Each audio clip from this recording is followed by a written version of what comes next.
lógico que nós não conseguimos dividir ou separar essa parte profissional da parte pessoal. E acredito que todos os médicos, em vários momentos, ficamos muito envolvidos com os nossos pacientes e com as famílias, porque antigamente nós tínhamos um contato com famílias, as famílias podiam ver o ser querido de perto, ver o que estava sendo feito e, como nós às vezes falamos, né, eles conseguiam ver com as mãos, tocar no paciente, tocar no ser querido. Esse é o Carlos Eduardo Fabiani, médico boliviano que mudou para o Brasil em 2013. Desde que pisou por aqui, mais especificamente em São Paulo, o Carlos trabalha no Sistema Único de Saúde, o SUS. Ou seja, são quase 10 anos lidando, nas palavras dele, com uma dificuldade ou outra, mas que, no geral, não impedia de atender às demandas da população. Só que em 2020, tudo mudou. E durante todas essas horas, a gente tinha muito contato com os pacientes e com esses familiares via telefone. E a gente ouvia as histórias. Não tinha como nós realizarmos uma passagem de boletim completamente profissional, técnica. A gente tinha que explicar o que estava sendo realizado. Tínhamos que explicar para os familiares como que essa doença estava atacando o corpo das pessoas, porque durante muito tempo era uma coisa que a gente foi conhecendo aos poucos. Nós fomos estudando essa doença junto com os cientistas que iam descobrindo cada vez mais coisas. E a gente ouvia as histórias de pai, mãe, filho, filha, como que eles eram antes de pegar a doença, pessoas totalmente funcionantes desde esse ponto de vista físico, pessoas que trabalhavam, que estudavam, que cuidavam da casa. Então não tinha como a gente não ouvir todas aquelas histórias e aos poucos somando uma história atrás de outra, um sentimento atrás de outro sentimento, uma frustração atrás de outra frustração, pois acabava com o psicológico de todos os profissionais de saúde, médicos, enfermeiras, técnicos, fisioterapeutas, administrativos, porque todo mundo se envolvia, né? Imagina, todos nós, que é uma frase que eu sempre falei, todos nós médicos, enfermeiras, técnicos, estudamos e sempre damos o nosso melhor para salvar as vidas, né? É o nosso maior presente, o nosso maior logro é salvar uma vida, reinserir uma pessoa na sociedade. E a gente levava óbito atrás de óbito.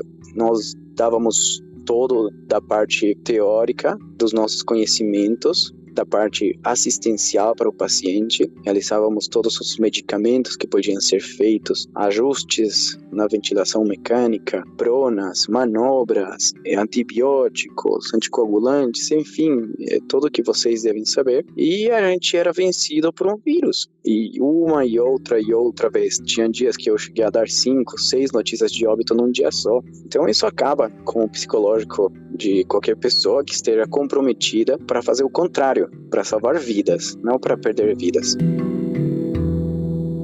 Na pandemia, milhares de pessoas treinadas para salvar outras precisaram dar a notícia mais dura da vida de pais, filhos e avós. Precisaram noticiar o óbito de mais de 600 mil pessoas. Apesar da dimensão assombrosa dessa tragédia, de uma coisa estamos certos: esses 600 mil talvez fossem até milhões, se não fosse pelo maior sistema público de saúde do mundo. Para entender a dimensão e o alcance do SUS na pandemia, a gente precisa olhar para quem colocou ele para funcionar todos os dias nesses quase 2 anos de calamidade. Para quem fez plantões de 12, 24, 36 e até 48 horas, às vezes sem tempo de beber um copo d'água ou de comer. Para aquelas pessoas que ficaram com os rostos marcados pelas máscaras, que precisaram se isolar dos filhos, das esposas e dos maridos para evitar o risco de contaminação. Nesse episódio do Entre Vozes, nós mergulhamos no SUS da pandemia da Covid-19, só que pelo olhar dos profissionais da saúde.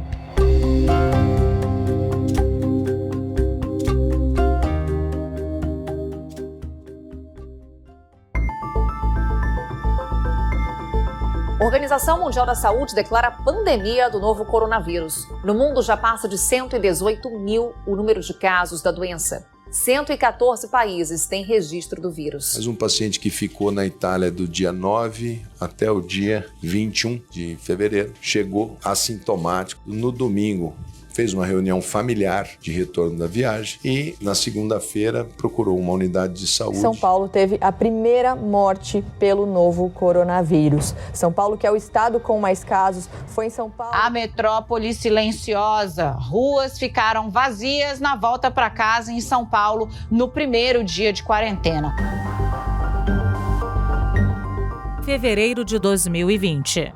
Foi no final deste mês quando o então ministro da Saúde, Luiz Henrique Mandetta, anunciou o primeiro caso da Covid-19 no Brasil, que o SUS começava o maior teste de resistência da sua história. Em Manaus, os cilindros de oxigênio teriam chegado ao fim na cidade. O governador do Amazonas, agora há pouco, anunciou uma série de medidas para tentar conter o avanço da doença. A situação em Manaus chega ao pior momento da pandemia com essa falta de oxigênio. Falta de medicamentos, estou falando do kit intubação. 5 hospitais públicos na capital carioca já estão registrando a escassez dessas medicações. A Prefeitura de São Paulo confirmou a primeira morte de paciente com a Covid-19 por falta de leito de UTI na capital. A vítima era um jovem de 22 anos que passou 2 dias internado num pronto atendimento da Zona Leste. A vaga de UTI no Hospital de Campanha de Heliópolis foi cedida pela Central de Regulação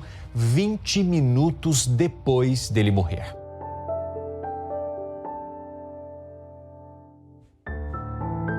Todas essas faltas de leito, de medicamentos e até de equipamentos de proteção, como máscaras, se traduziram nos momentos mais difíceis da vida de milhares de profissionais da saúde. Em maio de 2020, quando a primeira onda da pandemia atingia em cheio o Brasil, o Carlos, o médico que vocês ouviram no começo desse episódio, deu uma entrevista para a CNN. Você sabe o nome, sabe o sobrenome, sabe o nome do familiar, quantos anos que ele tem, o que ele tinha, você conhece a história do paciente. Imagina que eu vou te dar alguns exemplos para você entender. Eu tive que conversar com uma jovem que semana passada perdeu o tio. Na terça, perdeu o pai e a mãe está entubada. Ela olhava para mim e falava, putz, Carlos, meu pai tinha que me ver formando. Eu não tinha resposta para ela. No leito 1, eu tenho o filho. No leito 3, eu tenho a mãe desse filho.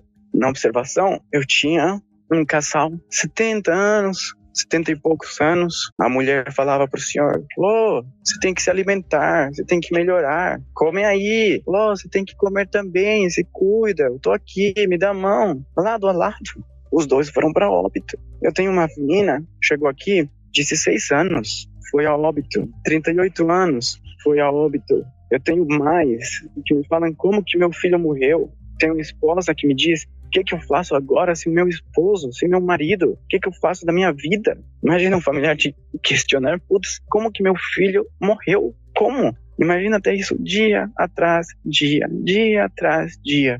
O paciente para, a gente reanima, a gente se expõe a essa carga viral, mas chega um ponto que você não está nem aí para essa carga viral, por isso que tem tanto profissional contaminado, porque mesmo que a população não saiba disso, nós lutamos, ficamos 20 minutos, 30 minutos, 1 hora. O outro dia meu médico ficou 50 minutos com uma criança, 50, não largava a criança, reanimando, 50, ele não largava a criança, não largava.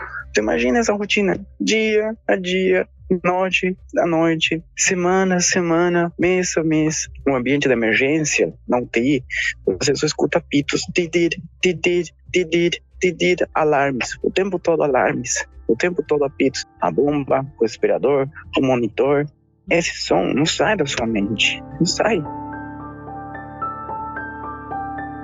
Tantos meses depois, relembrar esses momentos da pandemia ainda é, nas palavras do Carlos, como cutucar uma ferida.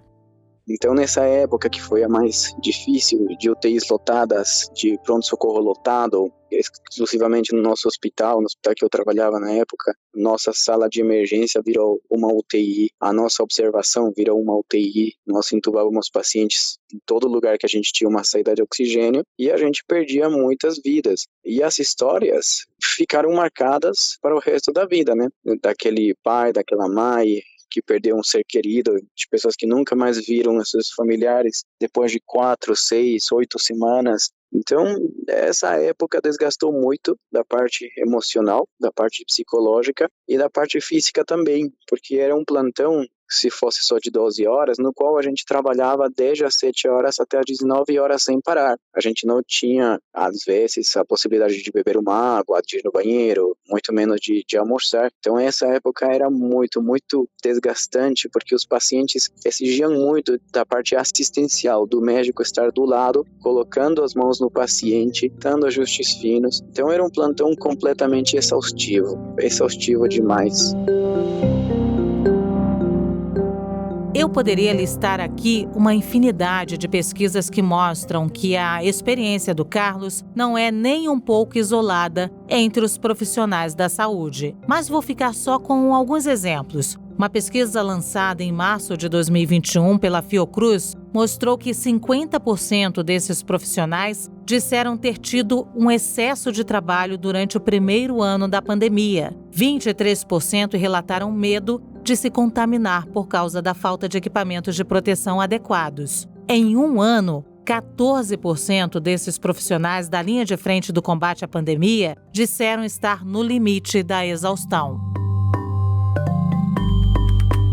A Covid-19 foi a prova de fogo do SUS e acabou expondo algumas das grandes fragilidades do sistema, como o subfinanciamento, que, na verdade, é muito anterior à pandemia. Quando a gente diz que o Brasil ostenta um dos maiores investimentos em saúde do mundo, na ordem de 9,2% do PIB, não podemos esquecer de mencionar que a maior parte desse investimento vai para a saúde privada. Sobra para o SUS, acredite, só 4% desse montante. As tentativas de desmobilizar o SUS são anteriores à pandemia. Sempre existiram. E para o Jamal Suleiman, infectologista do Hospital Emílio Ribas, provavelmente vão continuar existindo. Vão continuar, porque não existe vácuo de poder, né? Se você deixa um espaço, o outro vem e ocupa esse espaço. Pois é, não é novidade que falta investimento ao SUS. Falta muito investimento. Também falta um sistema de informações integrado. Falta avançar muito em governança e falta uma gestão mais articulada entre os governos federal, estadual e municipal. Mas o SUS sempre foi muito mais do que as faltas. E quem viu o nascimento do sistema lá no comecinho sabe contar muito bem essa história. Eu fiz uma opção na minha carreira pelo SUS, né? Então, quando me graduei, a gente não tinha essa universalidade do acesso à saúde. E aí eu fiz uma opção por uma especialidade que atende populações que têm muita dificuldade no acesso à saúde. O Jamal se especializou em infectologia pelo Emílio Ribas em 1986, 2 anos antes de o SUS nascer, nas páginas da Constituição Cidadã de 1988. Foi o artigo 196 da Constituição que estabeleceu de uma vez por todas que, abre aspas, a saúde é direito de todos e dever do Estado, garantido mediante políticas sociais e econômicas que visem a redução do risco de doença e de outros agravos e ao acesso universal e igualitário às ações e serviços para a sua promoção, proteção e recuperação. Fecha aspas. Quando a Constituição institui um sistema de saúde universal e gratuito, significa isso aqui na prática. É interessante porque o SUS, na sua universalidade, não é para brasileiros nascidos no país, é para todo indivíduo que põe os pés neste país. Então, na área, por exemplo, de doenças infecciosas, e agora isto representado muito na questão das diásporas que ocorrem pelo mundo inteiro, desses processos migratórios de pessoas que são deslocadas dos seus locais de nascimento, de vida, quando chegam aqui, eles podem acessar gratuitamente o melhor da medicina brasileira. E quando a Constituição diz que esse sistema visa a redução de risco de doenças, é isso aqui que ela está querendo dizer.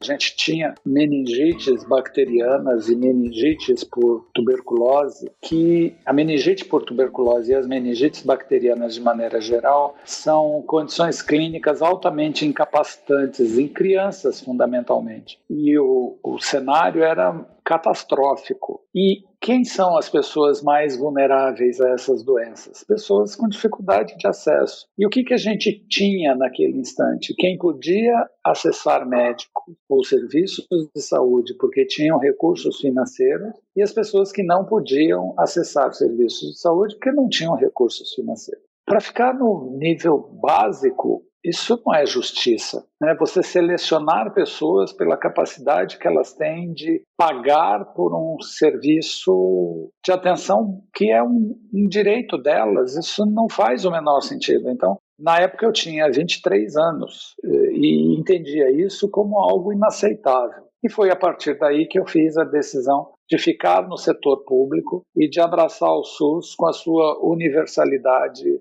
e acabar tendo o prazer de ver, por exemplo, praticamente a extinção das doenças imunopreveníveis. E, de novo, hoje, fazendo um comentário sobre isso, o hospital onde eu fiz a opção de ficar, que é o Emílio Ribas, a gente tinha 3 andares de unidades pediátricas que estavam permanentemente lotados. Hoje, as doenças imunopreveníveis praticamente desapareceram para as crianças, a ponto de, neste momento, a enfermaria de pediatria estar desativada, inclusive, por conta da especificidade do atendimento.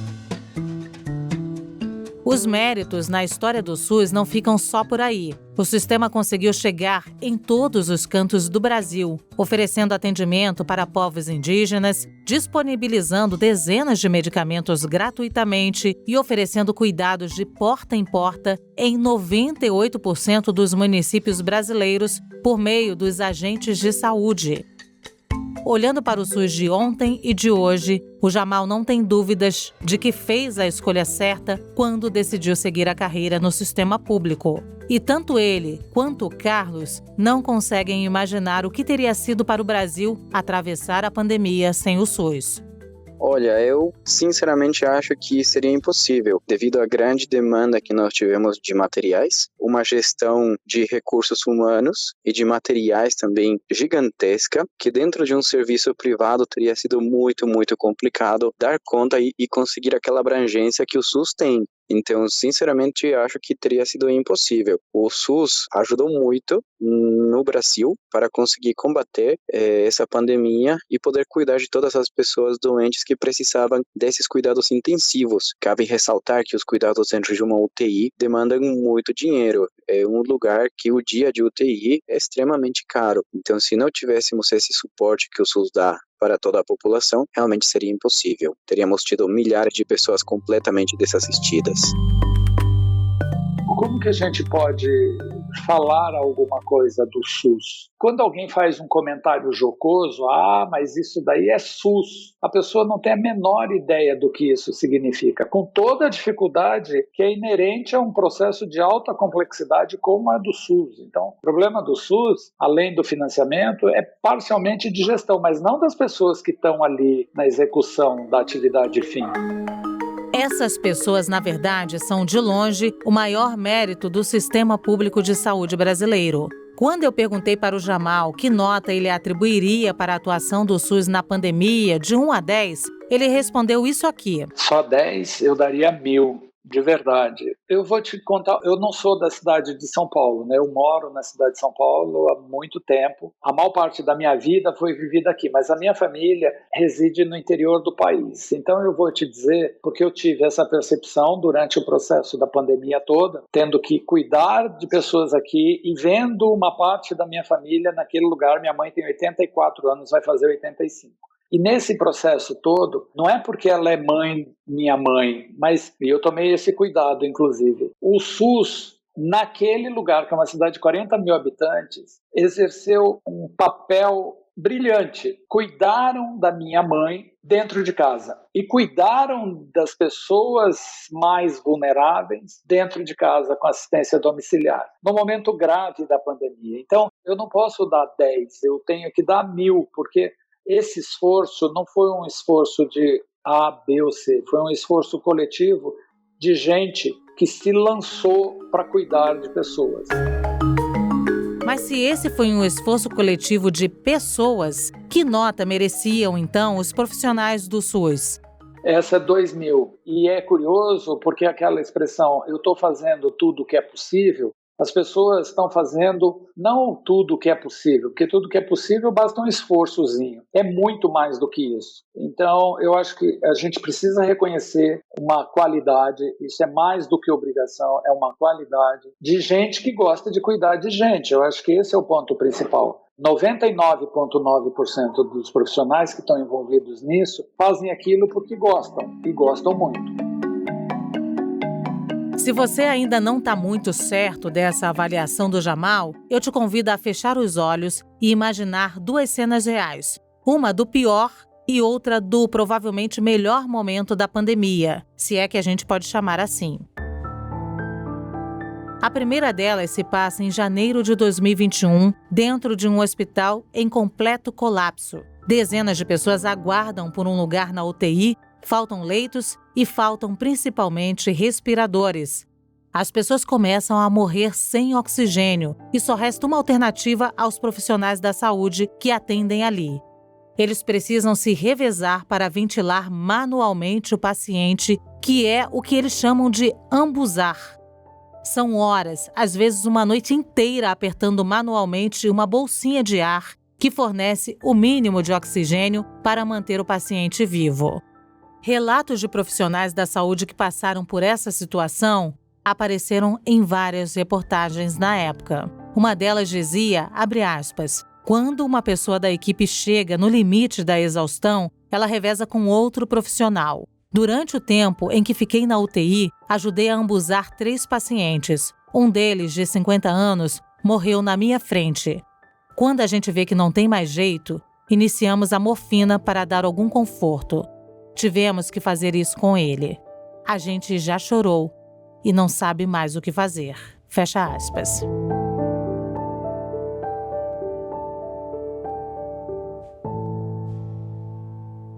A próxima cena é uma imagem que você já deve ter esbarrado por aí numa rede social ou nos noticiários. A foto mostra uma profissional de saúde de costas vestindo uma camiseta com a frase da campanha de vacinação. Debaixo de uma árvore, ela vacina um senhor montado a cavalo, o Francisco. Naquele dia, Jéssica e outras enfermeiras de Capitão do Campo, município do Piauí, foram à zona rural da cidade vacinar os idosos que não compareceram aos postos de vacinação. Cenas como essa se repetiram Brasil afora. Apesar das tragédias e das sucessivas ingerências, o Brasil caminha para o fim da pandemia com uma das melhores taxas de adesão à vacinação do mundo, um mérito do SUS, do Plano Nacional de Imunizações e da população brasileira. Não há a menor dúvida de que é mérito.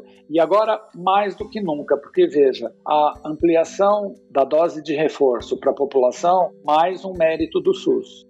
Então, a incorporação de novas tecnologias, ou de tecnologias e desses processos todos, não há dúvida de que é mérito do SUS. Os cartazes e as camisetas na fila de vacina não deixam mentir. Pelo menos aos olhos da população, o SUS sai diferente da maneira que entrou nessa pandemia.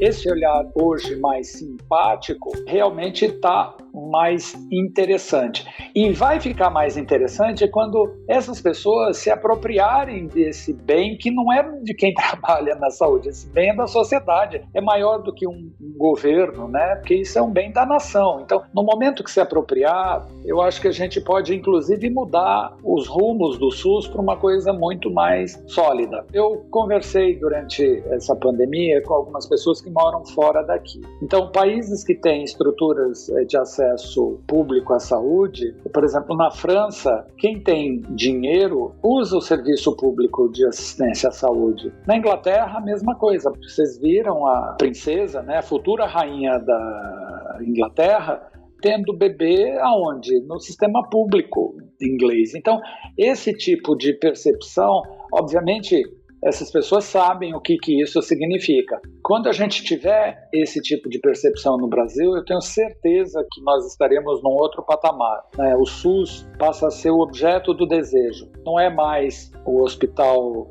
ligado a uma comunidade A ou comunidade B ou C. O SUS é público e universal. É de todos. E essa pandemia mostrou que, mais do que nunca, é hora de se apropriar desse direito constitucional. Esse episódio fica por aqui e a gente se encontra na próxima temporada do Entre Vozes. Obrigada.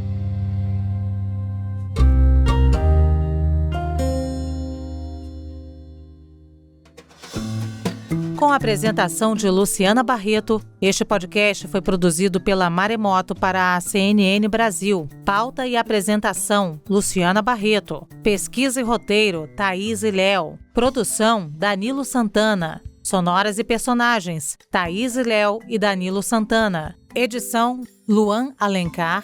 Sonorização e montagem, Murilo Lourenço. Coordenação geral, Paula Weinberg. Coordenação de produto, Verônica Schneider. Coordenação editorial, Diego Toledo. Direção de jornalismo digital, Daniel Tosi.